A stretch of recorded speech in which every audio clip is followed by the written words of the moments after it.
A first-time traveler, ito yung process.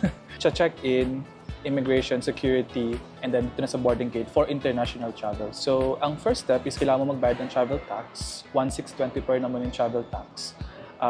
Meron ng bagong process ngayon para mas mapadali. May kailangan ka i-scan na QR code. Tapos ipapresent mo lang dun sa travel tax counter para mas madali na lang makita yung information mo.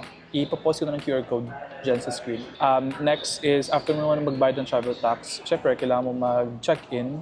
So, since may visa yung China, I'm going to Shanghai pala. Kailangan mo pumila sa check-in counter to drop your bags and get your boarding pass. Saglit lang naman yung pila. Siguro mga around 15 minutes, 10 to 15 minutes. Tapos na ako dun sa pila. And then, once you got your boarding pass, pumunta ka na ng immigration.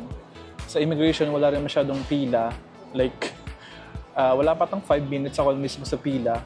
Tapos yung pinaka-booth na sa immigration, wala pang 1 minute. Tapos wala masyadong tanong. Actually, ang tanong lang is kung kailan ako babalik sa Pilipinas. So yun lang, sabi ko lang December 3. Today is November 25 pala.